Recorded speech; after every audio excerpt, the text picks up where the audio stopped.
Welcome back to Used to Sew, a podcast about sewing machines, sewing history, and sewing culture in the past and present. I am your producer and co-host Aradia, daughter of your main host, T.R. Kelly, who is here today to talk to you about Sears and their sewing machine, Kenmore, and how their pre-internet Amazon.com approach to shopping paved the way for far more American history than either of us knew before. This episode was initially going to be the tension episode, but that conversation was just a bit too short, so I looked at another conversation we had recorded the same day and found something longer. Quite a bit longer, as it happens. Almost an hour. We talked about a lot of interesting history, ranging from the start of Sears spreading consumerism in an unusually egalitarian way, to TR's personal recollections of the Kenmore brand's dominance of household life. Many citations are to be found in the show notes. I also continue the saga of providing updates on various friends and their machine questions. This might be a recurring bit as more and more people learn that I am a resource when it comes to sewing machines. It's kind of like being a geology student. People just start bringing you cool rocks and pictures of landscapes they visited and asking for info dumps. It's very fun. So, settle in and prepare to learn what connects rural free delivery, the Delta Blues, Maya Angelou, and Kenmore machines. Welcome back to Used to Sew. Radia just said a really clever thing as we were preparing ourselves to go live here. She said this podcast is, what did you call it? Fanfic? Fan fiction. Yeah. It's like we're not the experts. We're not the engineering. We don't know everything about sewing machines and the history and who built what and who designed what and how many Singer outlets were in New York City. That's not what we're doing. We are fangirling sewing machines. I mean, it's pretty historically grounded. Like, we're grounded enough it strains the definition of fanfic, but like, the context I was bringing that comment up in was our last episode. Yeah. Or maybe not the last one in the release order, but the episode about Shinokwawa. Yeah. That was a very, we were just fanficking almost, but it was also in history. It was. We were taking some known factors and kind of building a scenario with it of how it might have happened or whatever. But it was just, just sewing machines touch every person on the planet, even if you were a hopeful gold rusher in Seattle in 1898. You would have learned some Chinook jargon, and maybe you would have had to have your pants, your Sakalex sewed up on a Hayek chick-tiption fast needle wheel. Potentially. So, yeah. But we also do love our historical facts We do. and getting everything correct. And, we're a mixed bag here. We refuse to stay in one box. Oh, absolutely. I mean, the fact that I'm absolutely uncredentialed at everything gives me tons of latitude. Hell yes. We do not do credentialing around here. I have degrees from college that have nothing to do with what we're doing here. So it's perfect. That's absolutely. No, now, wait a minute. One time you did go off on a little rock tangent, and it was pretty fun. That's true. That's true. Being able to pull out those fun tangents at the drop of a hat is a fun party trick. Oh, but I want to start off with something serious today, and I wanted to do this for February, for Black History Month, but family emergencies and weather and technology and things conspired against that. And why should Black history be confined to 1 month anyway, right? Right. So I want to talk about Sears, the department store, Sears Roebuck. Now, what does that have to do with African-American history or sewing machines? Well, sewing machines, you could probably figure out. Sears made sewing machines. Sears, a lot of you may still have Kenmore sewing machines in your sewing room. I do. I'm still looking for a Kenny 1030, the little mini one. I love those things. Kennys, that's what sewing machine people call Kenmores. They're little Kennys. So, and sometimes Kenmore people are very adamantly anti-Singer. You want to see a political split, there you go. Ooh, the Mac versus PC of sewing machines? Yeah. Mac versus Windows of sewing machines? I would say, yeah, and that Kenmore is the Mac because it's, in many ways, a much better machine. I'm thinking of all the Well, let me just go. All right. Kenmore is so big that I'm going to do several episodes on the machines as we get going. But today I just want to talk about where Sears got started and how they really expanded sewing machines out into parts of the country where that would have been a really hard thing to get, specifically poor places, reservations, and mostly the American South. Sears Roebuck, it was two guys, Sears and Roebuck, and they got started in 1893 with a shipment of watches that nobody claimed. So Sears went and sold them at a profit, and he went, "Ooh, that's pretty cool." And that's random. So then he started buying other things to bring out to sell. I think it was railroad camps or someplace. He was selling things. And then pretty soon he decided, well, hey, a catalog would be good. So he put together a catalog of things you could buy from his warehouse in Chicago. Now, he wasn't going out to places. The idea was you would send an order in and then he would mail you the thing. This was new. This was very new, a mail order catalog. In 1894, was the first year that there were sewing machines in the catalog.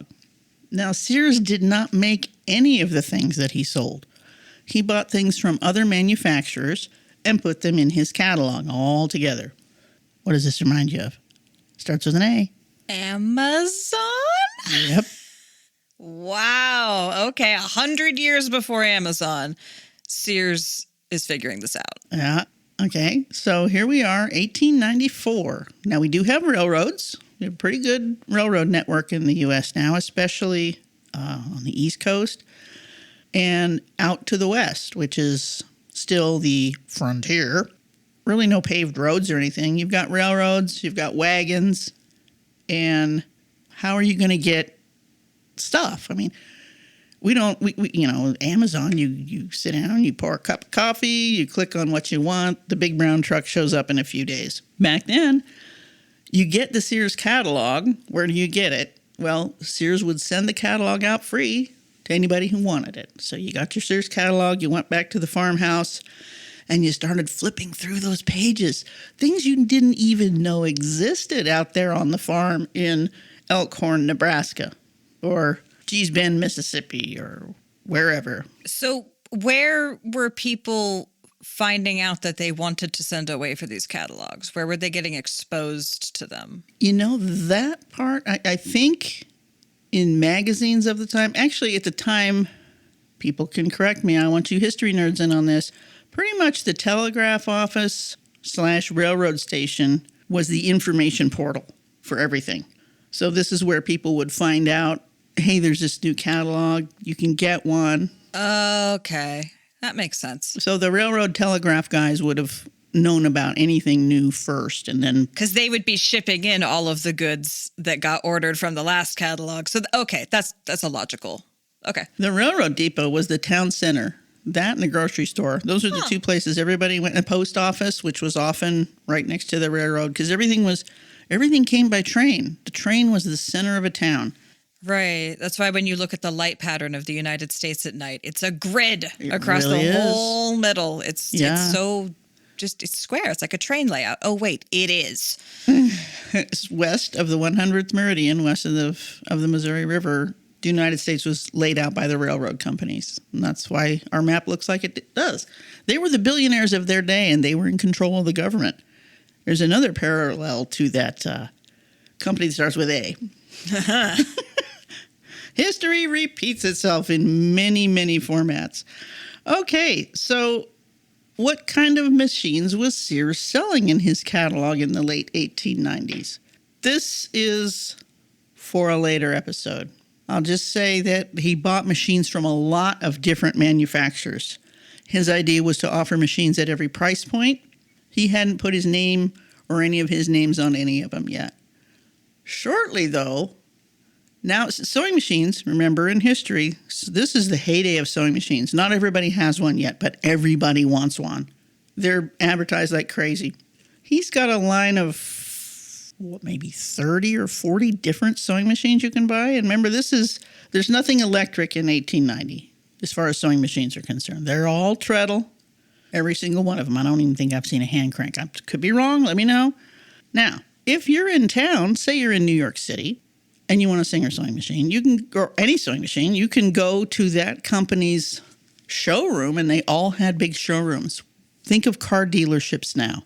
Big showrooms, everything's all set up.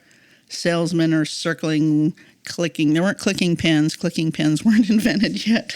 I'm clicking something, though. But say you're down in a little town in South Carolina, Alabama, Mississippi. There's no sewing machine showroom. Maybe there's one in Montgomery or Atlanta, but you're out there. You're a rural person.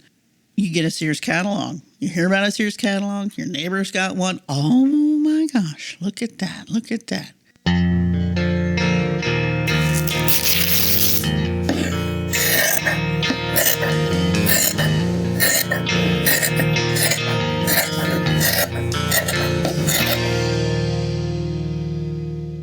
What most people don't know is just how radical the catalog was in the era of Jim Crow. I'm reading from an essay here. This is by Louis Hyman, an associate professor of history at Cornell University. By allowing African Americans in southern states to avoid price gouging and condescending treatment at their local stores, the Sears catalog was instrumental in undermining white supremacy in the South. Of course, it's like online shopping, except without being online, but not being in the brick and mortar. Oh, that makes sense. As historians of the Jim Crow era have documented, purchasing everyday household goods was often an exercise in humiliation for African Americans living in the South. Before the advent of the mail-order catalog, rural black Southerners typically only had the option of shopping at white-owned general stores, often run by the owner of the same farm where they had worked as sharecroppers or their grandparents had been slaves. Those store owners frequently determined what African Americans could buy by limiting how much credit they would extend. Remember, we're sharecropping. These folks didn't even get paid. Right. You got credit at the company's store. This is true in some of the northern coal mine country especially, but we're talking about the South here. While country stores were one of the few places where whites and blacks routinely mingled, store owners fiercely defended the white supremacist order by making black customers wait until every white customer had been served and then forcing them to buy lower quality goods. This is in quotes. A black man who needed clothing received a shirt good enough for a darky to wear, while a black family low on provisions, low on food, could only have the lowest grade of flour. This is written by Grace Elizabeth Hale in an essay, Jumpin' Jim Crow, Southern Politics. In 1894, Sears, Roebuck and Company began sending out 322-page illustrated catalogs. The year before, Congress had passed the Rural Free Delivery Act, making it possible for the Chicago-based retailer to easily reach communities across the rural South. Wow. So, mail. Okay. Notably, the company made an effort to accommodate customers who were barely literate. Now, this doesn't matter what color you are. Lots of people in the South are not literate. Right. Yeah, the agrarian South was not high on literacy across the board. So Sears made a big effort to accommodate these customers, enacting a policy that the company would fill any order it received, regardless of the format. So country folks who were once too daunted to send requests to other purveyors could write in on a scrap of paper asking for a pair of overalls size large. And even if it was written in broken English or nearly illegible, the overalls would be shipped. Now, you're asking, well, how did they pay for it? Things were paid for when you picked them up. Collect on delivery, COD. Okay. Because there weren't money orders or checks at this time. Right. Certainly wasn't PayPal.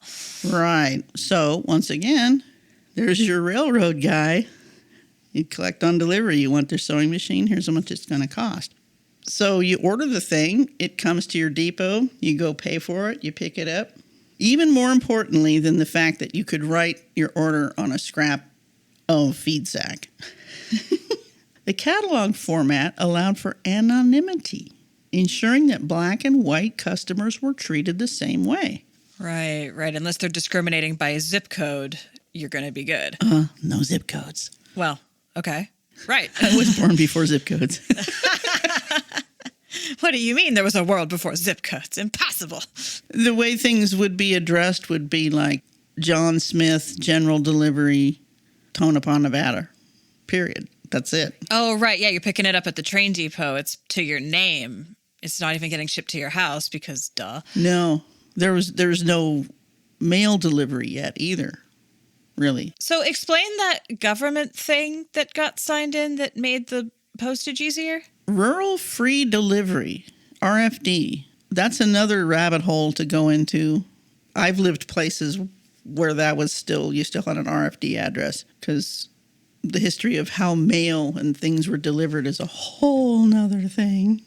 But don't make me go there right now. Maybe I'll do it for the intro-outro section.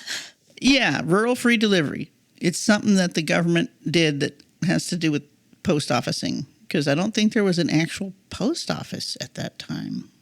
Yeah, I don't know. I really don't know about that part. Okay. Right. I'll put it in my bumpers at the top and bottom of the episode. So here we have our black and white customers in the South sending in their orders. This gives African Americans in the Southeast some degree of autonomy or secrecy, said unofficial Sears historian Jerry Hancock. Unofficial, like special interest, one of us, kind of unofficial? He has a podcast called The Stuff You Missed in History Class. Oh, I've heard of that podcast. I haven't listened to it much, but I have heard of it. Okay. Well, you should check him out. Jerry Hancock, The Stuff You Missed in History Class. This was a podcast from December 2016.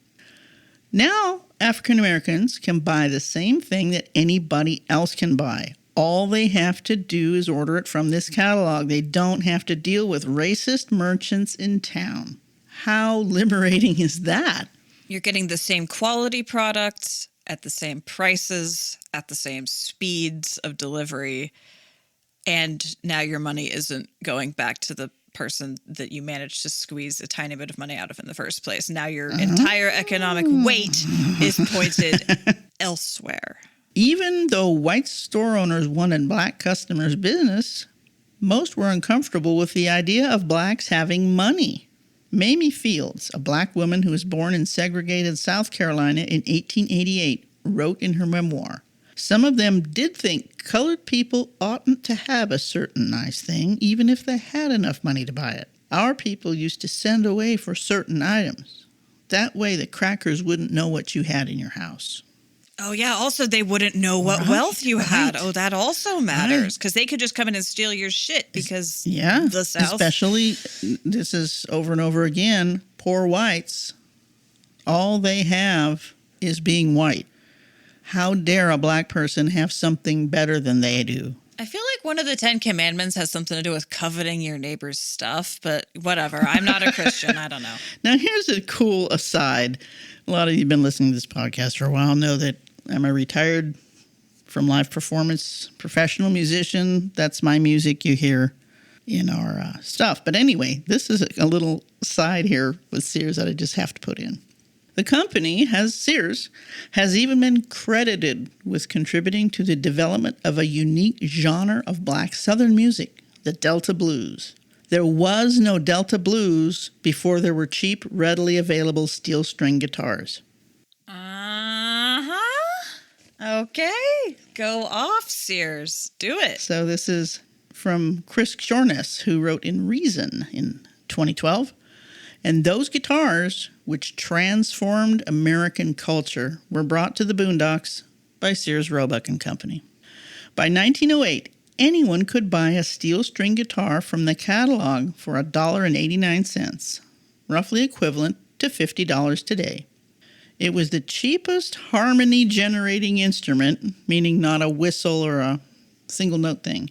It's the cheapest harmony-generating instrument available on the mass market. When I was a kid, piano lessons were a thing. You had to take piano lessons. Guitar was seen as lower class, crude. If you were on the upward swing, you didn't want to play guitar. This is why rock and roll, one of the reasons rock and roll was so revolutionary was guitars, because any poor person could buy a guitar and become a star. And that's bypassing the whole European tradition of piano, which is heavy. You got to have a house to put it in. You got to have a house that has heat. Okay. Piano guitar is a class thing. Right.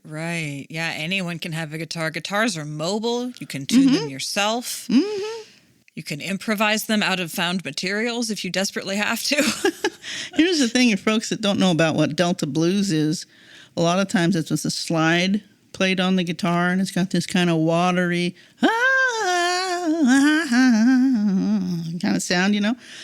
A lot of those cheap guitars are so cheap that the neck's bent up, and there's no way you're going to push your fingers down. So what do? You open tune it to a G or a D chord, and you strum across those open strings with one hand, and then you slide a glass bottle on the other.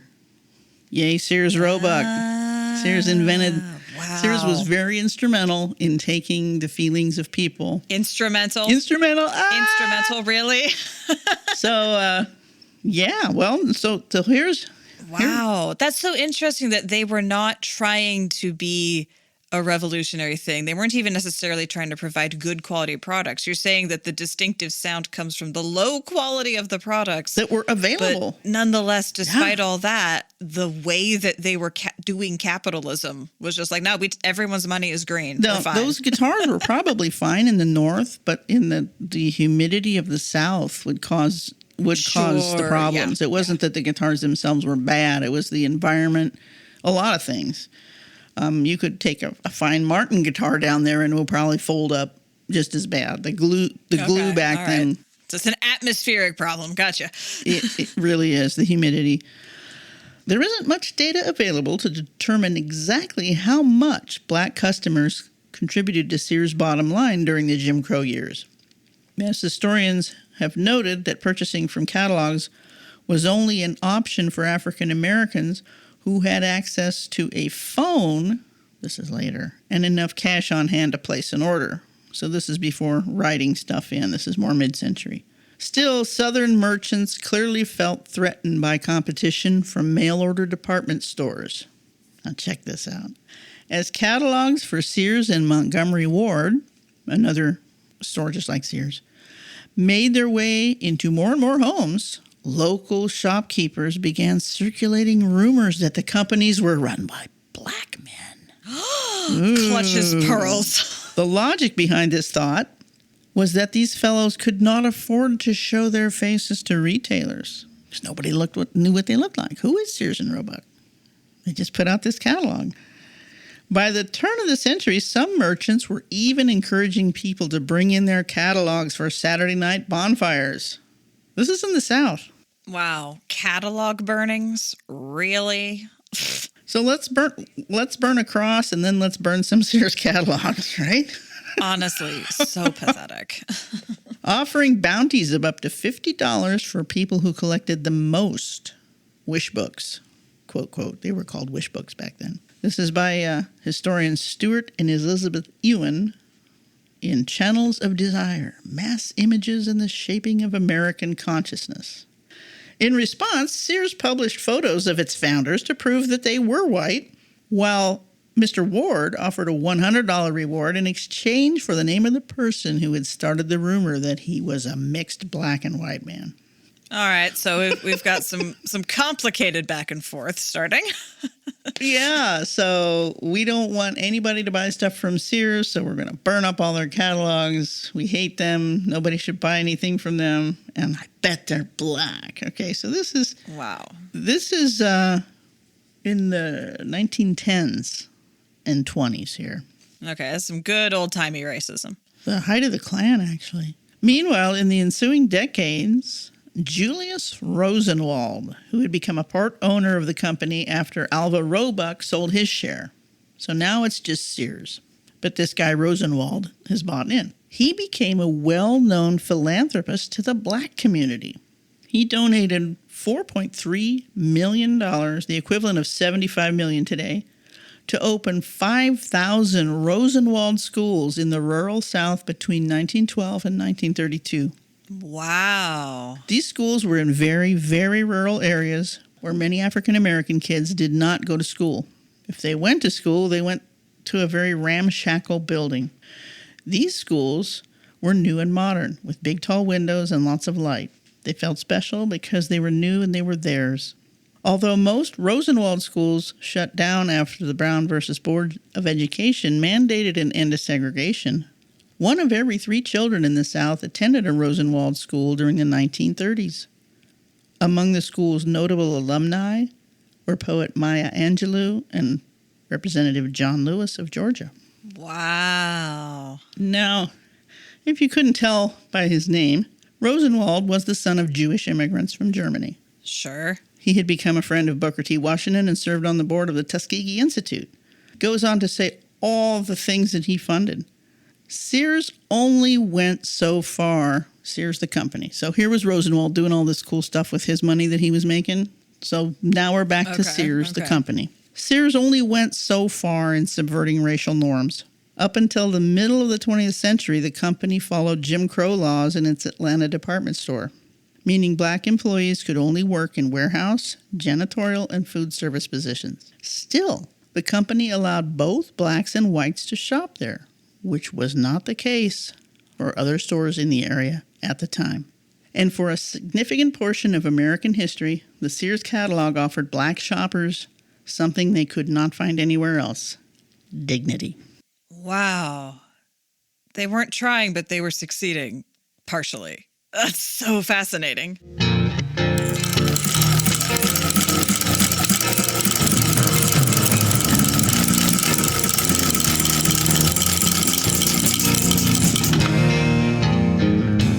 Now, here's another article that I was really got fascinated and was like, well, let me find out some more about this. I'm going to send you the links to all these essays that you can put in the show notes so I don't have to keep reading them because there's a lot. This was originally published May 2019. Sears and Black Customers, University of North Carolina Press. But the idea was, here you are, you're black, you're in Alabama, you want a sewing machine. Where are you going to get one? You're going to order it from the Sears catalog. They had sewing machines for as low as, I think, $10 or $11, which was probably like $100 or so today. Right. And these would be the inexpensive ones, but still better than anything you could buy today. Yeah. Little did they know. And they had several, like Sears, like, okay, your sewing machine, for example, your Kenmore. Oh my gosh, Kenmore, that's a whole different thing. I'm getting all mixed up. Kenmore was Sears' brand after I can't remember when. We'll get to that. But here's the deal. You've got all these old Sears catalog sewing machines, and they all have names like Minnesota and Iowa and all these different names, but they're all made by different companies. They're badged machines for Sears. As we found out in the Davis episode, Davis made machines for Sears for a long time, and then somebody else got the contract, and that was one of the things that drove Davis out of business, losing the contract to make Sears badged machines. White made them for a very, very long time. And then at some point, Sears got their own factory in Japan, I think. And that's when the Kenmores that look like yours and that the whole 1970s series of Kenmores, those are such phenomenally good machines. They have features that Singer never did figure out or just didn't think it was useful. I mean, just very easy feed drop. The whole thing about flipping the throat plate around to get the straight stitch hole right there on the machine. Why did not they get more famous? Okay, Ray, you're not... Okay, name some sewing machine brands. Singer, Kenmore, Pfaff, Elna, Davis, Brother, Juki. I'm sure I could think of more, but there you go. Those are good. Those are good. There were hundreds. There were hundreds. But there were not really that many manufacturers. They were making, like you had a machine that had been badged for a department store. That was very common. And that's what Sears was doing. They wanted to consolidate their whole line. This is more like in the 40s and 50s. Kenmore. When I grew up, every appliance in my house was Kenmore. My dad worshipped at the altar of Sears. The catalog sat right on top of the phone book. I mean, it was like we referred to it all the time. that was really where I learned a lot about everything, because Sears wrote great descriptions for their stuff. They described every little detail. I've heard that many times, that a Sears catalog was a rural, Yes. illiterate, isolated child's first peek into the world, learning about Yeah. what the world could Yeah. offer, even without being able to afford the objects, just reading the descriptions. Just learning. Oh my God, that's how I learned about so many things, because I was a hyperlexic autistic child I read cereal boxes. I read everything. So the Sears catalog was like, all right, okay, Tracy's going in her room with the catalog. The sewing machines right away. Okay, I'm like 7 or 8, but I'm looking at the sewing machines, and they start with Sears Best, and it's in italic writing with this neat little star, and it describes all the things, the kind of motor, how many horsepower, all these engineering details. Horsepower sewing machine. Loving description of all the types of stitches and how easy and this and this. Like, Dad, do we have a sewing machine? Yeah. I'm 7. I don't know. I never go in my parents' room. There it is. It's in there. It's folded down. His work clothes are on top. He unfolds it. It's a Kenmore. It's an old dark blue one from the 1950s. Manual zigzag. And I said, Dad, can you turn it on? Can I see it work? And he did. And I just, the sound, the little thing going, doing, doing, doing, doing, the little chicken head thing going up and down, which we now know is called the take-up lever, but I called it the chicken head. I mean, it's more evocative. Yeah. So actually, I don't know where he got this machine. It was old. It would probably had belonged to his mom. She had a newer one. Come to think of it, Grandma didn't have a newer one. Okay. So anyway, there was that sewing machine. And that was Dad's sewing machine until the day he died. And he used it. Really? Yeah. He kept it the whole time. That's the one he used to do the darning thing on his jeans that I showed you. Mm-hmm. And that's the first one that I myself really learned how to use. That poor 192K that I had when I was a teenager. But when I moved back in with my dad for a while, when I was 22, I got off tour with a band and I needed somewhere to be for a while, so I moved back in with Dad. There's that sewing machine. Yay, the blue Kenmore! And even after 40 or 50 years or whatever, he still had the instruction manual. So there, I actually learned right from the start how to use this sewing machine. And I was hooked. And I started making simplicity wrap skirts and all kinds of silly stuff just because I can finally sew. I had, I'd been exposed to machines before, but not around people who could show me how to use them.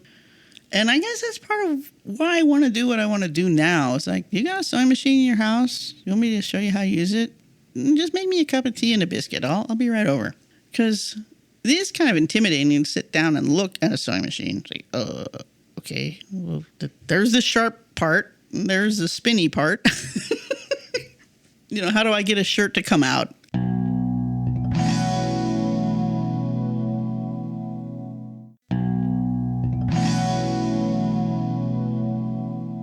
My friend that I told you about was asking about their sewing machine.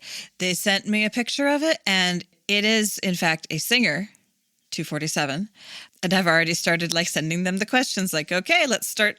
What do you have as a problem with it? Can you get the light to turn on? Does the hand wheel spin if you turn it? Yeah. It's asynchronous communication, so I'll see when they get back to me. But I'm beginning to apply the lessons I've learned here to be all right, let's do this. And you told me that it's a machine from the mostly still all metal construction period. There's only a few nylon gears in it to worry about. So yeah, that's the main problem with that machine is nylon gears. There's 2 in the hook. Well, 1, 2, 3. And I think you said that's true of my Kenmore as well, because they're about from the same period. There's just a couple of them, and the most of the rest of it's all metal. Yeah, and nylon gears, the problem with them, okay, what is nylon? It's a petroleum, right? And people back then were not used to not oiling their sewing machines, so they're drenching these things with oil, which eventually breaks them down. You don't oil a nylon gear. That's why it's nylon. They never need oil. They just stay slippery smooth forever. But when they're kept in a very hot area or they're repeatedly soaked with petroleum, they break down. So just because a machine has nylon gears does not mean it's crappy. Your 247, the gears for that, the whole set is under $20. The problem is you need a technician to do it. That's where people like me come in. Yeah. But, you go to an average sewing machine store, it's $75 just to look at it. Oops, nope. Another one for the trash can. Let's buy another plastic one. So people that are fangirling on sewing machines, I know a lot of serious collectors, and we saw that in that movie we reviewed. They're like, hey, I could fix these things up all day long, but finding somebody who wants them, we'll even give them away. Please have this. Please sew on this. No, I want a new one. I'm going to go to Walmart and get one for $249, and it's going to last 3 years.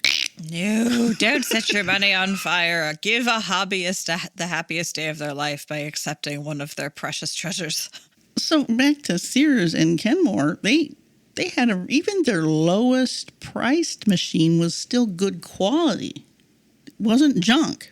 So Sears Best meant all the bells and whistles, but even the most simple ones were very, very serviceable. The one my dad had, it was a straight and zigzag, and it was a manual zigzag, which is a crazy thing. If you tip it up on its back while the whole lower mechanism moves back and forth to keep the bobbin case in line with the needle going back and forth. Jeez. Manual zigzag, really fun, interesting, lots of timing issues with those. But it was a simple machine. It was 40 years old by the time I was sewing on it, and I was pretty young then. It's probably still sewing. Dad's been dead for 20 years, but that machine's probably... his wife probably got rid of it. Probably some punk hippie down in Whitaker is making upcycled bags on it or something. So Kenmore. Singer is popular because it's like a Kardashian. It's popular for being popular. And because it was all about promotion, and Singer took over the market really with their hire purchase, buying on time thing. That was brilliant. And of course, Sears got into that too. They had, I think they were one of the first stores that had a department store credit card, a card that you could use just in their store. This is why everything in my house was Kenmore when I was a kid. Right. Brand loyalty. So very Apple in that way. All the appliances were Kenmore. The tools, their name for their tools was Craftsman, and I'm sure you've all heard of Craftsman tools. The thing is if one broke, you could take it back and they'd give you another one for free. That was amazing. That was amazing. They're not so good now. No. Has plummeted into the depths of hell at this point. This is all pre-1970. This is the good old days when America was great and sewing machines ran forever. Sears even had, not only did they have clothes, they had fabric. They had everything. They really were the Amazon of their day.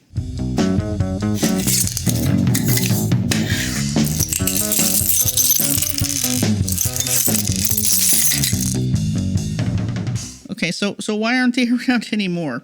Let's go to that great cultural hinge pin, 1980.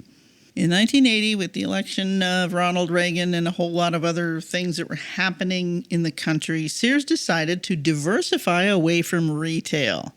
Wow, that kind of sounds like Singer, diversifying into aerospace and typewriters. And so Singer diversified into things like insurance, and that's when the Discover card, they decided they were going to compete with MasterCard and Visa and issue their own card. I remember at the fabric store, do you guys take Discover? No, not yet.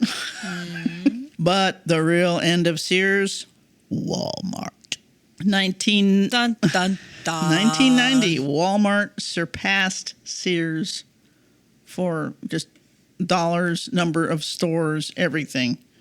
Now, the reason being, let's look at back when Sears, sewing machines. You order a sewing machine from Sears. It's a treadle. It comes in a big crate. It's delivered to the railroad station.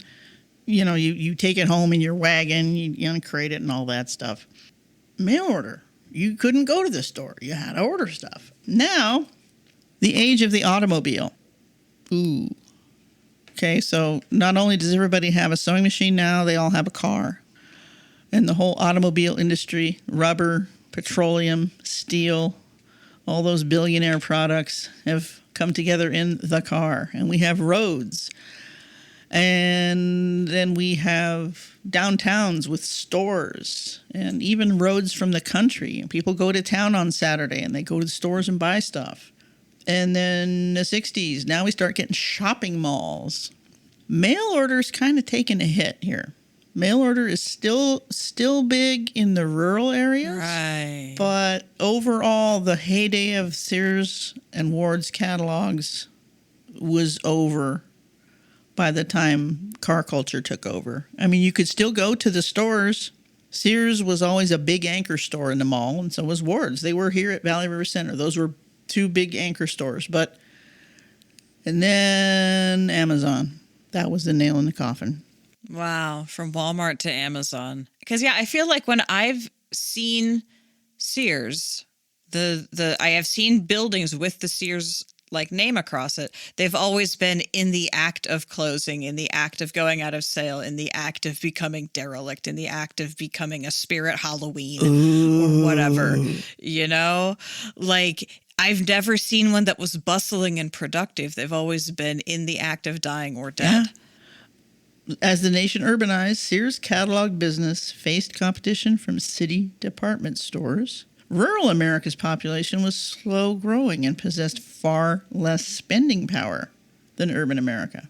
The cost of distributing the once highly influential general merchandise catalog became prohibitive. Sales and profits had declined. The company discontinued the catalog in 1993. Which explains why I've never seen one.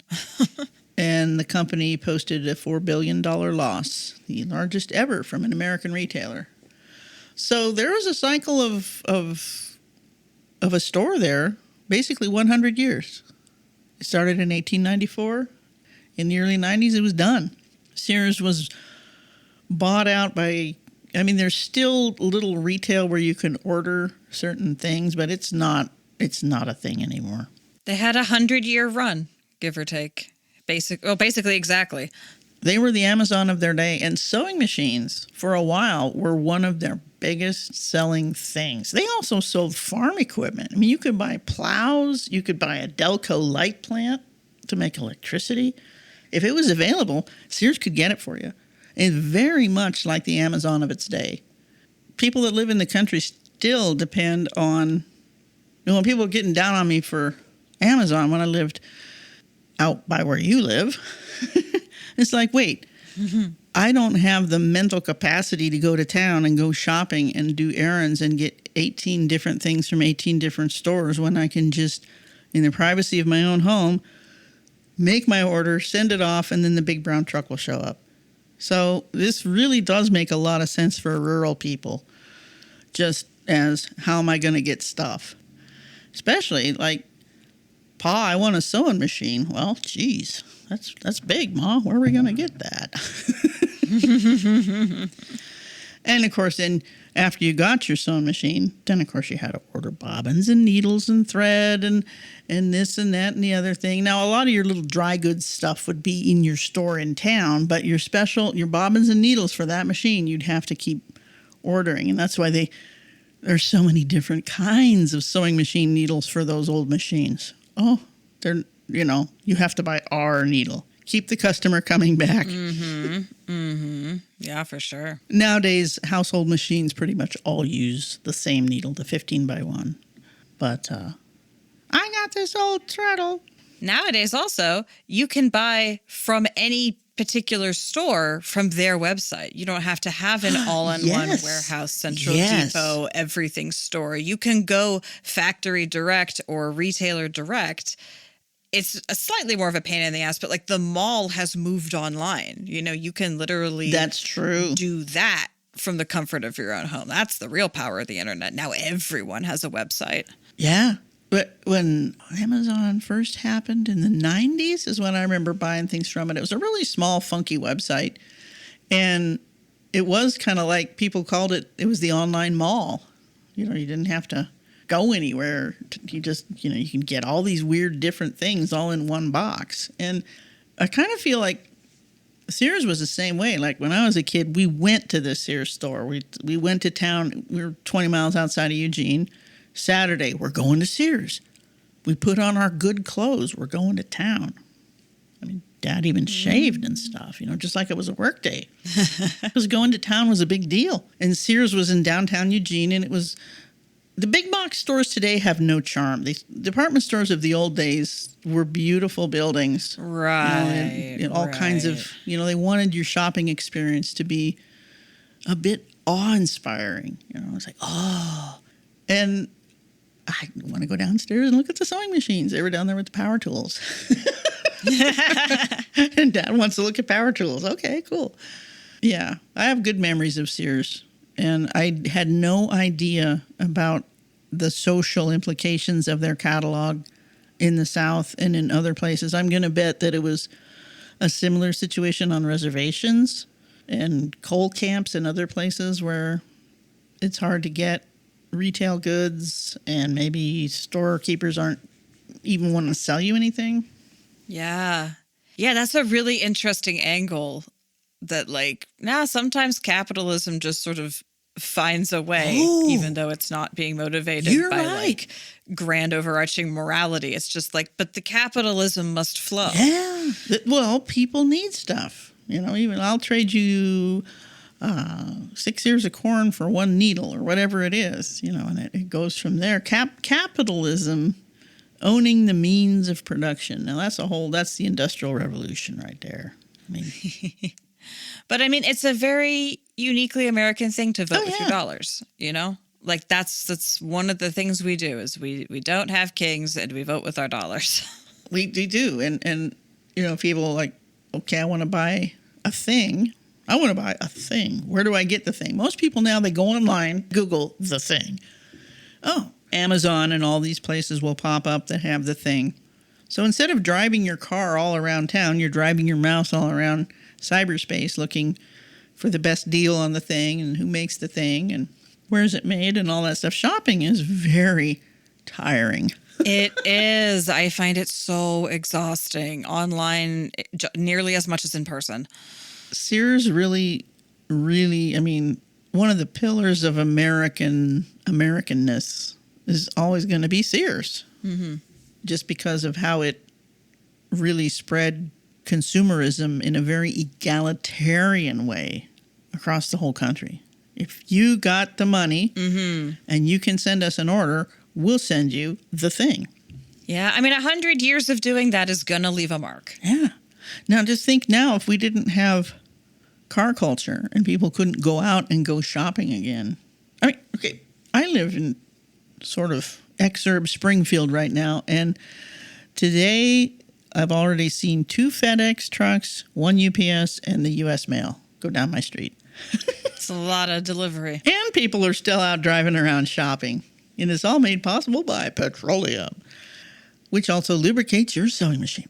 This has been sort of a meandering social exploration of mail order sewing machines. I will get into the nuts and bolts of what machines Sears actually did sell, how they did that. But that is for another episode. I did go onto a Kenmore fan group on Facebook and ask people. I didn't want to ask, hey, are any of you guys black and do you have Kenmores? But I just wanted to get an idea about who uses Kenmores. So I asked, what's your history with it? Was there Kenmores in your house when you were a kid? Did your family? And lots of people answered, yes, my folks had a Kenmore sewing machine. Most people, I didn't run into anybody who had bought one mail order. We're still, people that remember that are probably really old now, getting things mail order. Right, yeah. But my folks bought things that, same story I had. My parents liked Sears because, it was very... And today when you talk about Sears, it's definitely a lower middle class brand. Mm-hmm, it was a working class, no frills. Not a pretentious store. No. Not in the same way as some other stuff. It was a very everyman kind of store, Yeah. Montgomery Ward's was about the same. JCPenney, for some reason, had a little higher hoo-ha, but they didn't do power tools and stuff like that so much. They did have a line of sewing machines, but again, badged machines. Mm-hmm. Could just go on and on and on, but we should cut this one off because we're approaching an hour. And even Well, that's why we have a podcast, so you can go on and on and on, and we can just put little separations in them and call them episodes. okay. So what I really want to tell you folks is that Kenmores are excellent sewing machines. You get way more machine for your money than you do with a Singer. I'm telling you. I have not seen a Singer and a Kenmore from the same era. Kenmores usually have stronger motors. Not, look at your motors, blah, meow. But since I joined these Kenmore appreciation groups, it's a thing. It's a thing. And I would, when people say, what kind of used sewing machines should I look for? I always say sort of these two-tone green and cream Kenmores from the 60s and 70s are just really top-notch machines. And the little mini Kenny that I'm looking for, the 158.1030, those are actually starting to show up in quilt classes. Dun, dun, dun, dun. Right alongside featherweights. Wow. Wow. More to explore here on Used to Sew. Used to Sew, where we like Kenmores. We like all sewing machines. We do. We do. I literally have a Kenmore and a Singer in my sewing room. Like, I use them both equally. They're both there. Have I ever met a sewing machine? Yeah, I've thrown a few out the window, but they were plastic junk things, not of the era we're talking about, pre-1970 sewing machines. And there's so many I haven't seen. Like we started out with, we're not experts. We are just commentators. Commentators. Yes, just common potatoes. That's meat and us. potatoes and sewing machines. Okay, stay threaded. And our next episode is going to be about tension. And there you have it. The story of how Sears changed the landscape of American consumerism like a foreshadowing of Amazon.com, defining household identities with name brands that no longer are made like they used to. We learned about rural free delivery, the Delta Blues, Rosenwald schools, and the actual problem with nylon gears. This was a very citation-heavy episode, so do make sure to check out the show notes for all of our sources. I really enjoyed this history lesson, particularly the way that catalog shopping foreshadowed internet shopping. I am a huge fan of staying home to shop. It is interesting to see how social dynamics interact with economic systems, don't you think? Let us know if you have any memories of Sears to add to what we've said here. Next week, I'm not entirely sure what we're going to do. I have a couple of different options, and I haven't decided yet. It might be tension. It might not be. Hopefully that won't make you too tense with anticipation. Anyway, we'll see when we get there.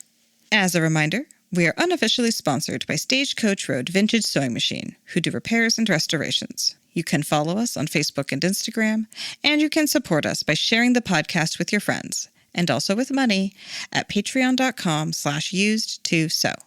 Thank you for listening to us here at Used to Sew. We always welcome your additions, corrections, and feedback in general.